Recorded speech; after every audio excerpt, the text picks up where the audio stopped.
Good morning. So I have some good news for you today, and news that perhaps you know intuitively is true, and I'm going to tell you that your intuition is also true by the research given to us by an incredible set of people. But I want to start my story talking about what happens when a certain two people come together. And the first person in that certain two is a man named Stephen Post, who Catherine Sekuls had coffee with a year ago. And I had tea with him on Tuesday in New Haven. Stephen was a member of my parish back in Cleveland Heights, St. Paul's Church in Cleveland Heights. He is by training a medical ethicist. He has a PhD in theology from the University of Chicago and a specialty in studying Alzheimer's disease and their caregivers, as he has spent 25 years watching people love and be loved by people who can no longer think. The second person in this, what happens when two people get together, the second person is Sir John Templeton, known to so many of us through the Templeton funds as they are, I don't even know if they still are, but certainly were. Also the Templeton Foundation, which gives away above $60 million a year for spiritual and scientific research. And of course the Templeton Prize, known to some of you, a prize for progress toward research or discoveries about spiritual realities. And the winners of the Templeton Prize are the likes of Mother Teresa of Calcutta and Archbishop Tutu and Rabbi Jonathan Sachs quite recently, and of course the Dalai Lama. What you may not know is that Sir John was the author of many, many books, and to give you some sense of those books, one is Discovering the Laws of Life, The Humble Approach, and a third book, Pure Unlimited Love. Sir John was lifelong fascinated by altruistic, unselfish love. So what happens when these two men got together somewhere in the year 2000? They were both together at Duke University, and Sir John asked to have tea with Stephen, and while they were having tea, he gave him a challenge, and he said, I would like you to establish a first-class scientific institute to study the impact of love on our lives, love and giving.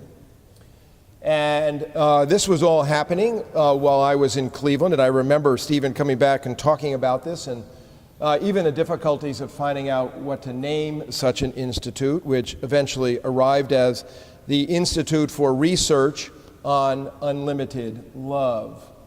It was Sir John's great feeling that we were studying everything but spiritual realities, and most importantly, we were never studying love. We were often studying things that had gone wrong, malice in the world, but not things that had gone right. And so the idea was to fund pioneering high-level empirical research on unselfish love in every aspect of human development, ranging from genetics and human development to positive psychology and sociology. And so really what they were studying and have been studying is the extraordinary power of living to give, loving. Now, the reason I'm talking about this today is we have one of the most oft-quoted and least understood teachings of Jesus. Give therefore to the emperor the things that are the emperor's, and to God the things that are God's. What do you make of that? I remember my favorite professor in seminary, who was a straight talking man, saying to me he thought it was totally unhelpful advice. He said nobody can figure out what Jesus really means. And throughout the history of Christianity, it has been interpreted in so many different ways, ranging from support of the state. Here, Martin Luther came in on this, and has been judged by this as the people after Martin Luther looked in the rearview mirror, and Martin Luther's support of the state and the crushing of certain peoples. And this has also been used for opposition to the state. So anything in between. Now, I think that it is perhaps best understood as a Zen koan. Koan, translated into English or transliterated K-O-A-N. And the purpose of a Zen koan is to break down our dualistic thinking, the way our minds normally work. And so the famous one in the United States, brought famous in the 60s, is the sound of one hand clapping, right? And this the Zen koan is to undo the either-orness of the way we think about things. And I think that Jesus was presenting to his people who had come to challenge him a koan that they couldn't solve. And so, as you see, they simply went away. They didn't comment on it any more than we know how to comment on it. But today, I'd like to skip the Zen, I'd like to skip the dualism and go to what I think is actually the most important part of the teaching, which is give. And so this sermon is entitled The Gospel of Give. So Stephen Post used to spend every Friday at University Hospital all day with the Alzheimer's patients and their caregivers. And he has a lot to say. Stephen's grandmother was Emily Post, famous of Emily Post. And Emily had Alzheimer's toward the end of her life, which was, as he's got much to say about his grandmother's dignity and the breaking down of her ability to think, but how she remained her dignity because Emily was to a great degree a woman of love. She's just helping people order their loving. And that Stephen had noticed, what we all notice, is that the philosophical construct, cogito ergo sum, I think therefore I am, that idea that is where we get our being, is actually not true at all, right? And Stephen positing the English of that, I love, therefore I am. We get our being out of love. And this shouldn't be surprising for us, given that the systematic theology of this would start with 1 John, God is love, the being of God is love, and we are created as human beings in love and for love, and we become who we are in the fullness of that sense when we love. So it's in loving that we become who we are in giving. I happen to know the truth of this, and I know the truth of this because in my years in the ministry, I've probably heard somewhere around 500 eulogies. And I can tell you, after sitting and being present, honored to be part of these eulogies, that the only thing that matters is love. People do not care if you're the senior vice president of something or the president. They simply don't care. They are not concerned about your resume. The only thing people care about in the end is love and the particular ways in which you loved. And love, of course, is our ticket to the heavens, and it is the substance of our life in the heavens. We rise and fly as high as love brings us, and we sink as low as unloved. Love does not bring us, our unloving, that is. So, giving is an act of love, right? It's rooted in that, and it is giving that sustains love, and anybody who has been in a long marriage or marriage knows that staying in love requires many expressions of generous behavior. That's how love is extended through time. So after many, many years, over 500 studies demonstrating the power of unselfish love, and the studies that were supported by the Institute for Research on Unlimited Love, Stephen Post and another woman wrote a book that perhaps some of you have seen. I know some of you have seen it because I've given it to you. Why Good Things Happen to Good People. with the subtitle, The Exciting New Research That Proves the Link Between Doing Good and Living Longer, Healthier, and Happier Life. I feel like I'm doing an ad for Stephen's book. You can get this on Amazon. Now, to quote Stephen Post at the beginning of the book, I want to quote it because I've read it several times, but it always catches me off guard every time I read it. And here's his first sentence. If I could take one word with me into eternity, it would be give. Giving is the most powerful force on the planet. Giving is the one kind of love you can count on because you can always choose it. It's always within your power to give, and giving will protect you your whole life long.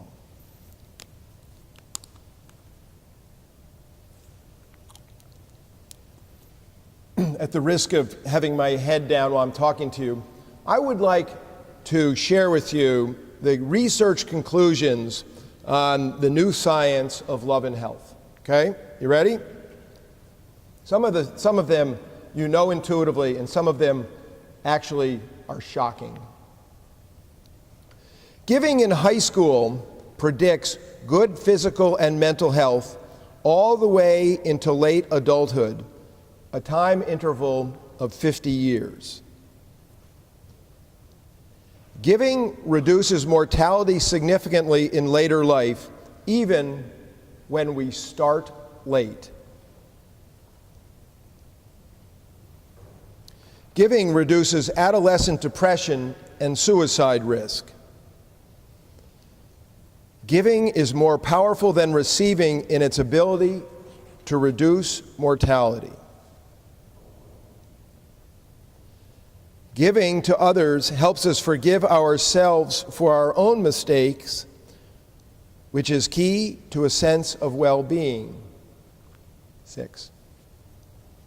Helping friends, relatives, and neighbors, along with providing emotional support to spouse, reduces mortality, although receiving the same kind of help does not.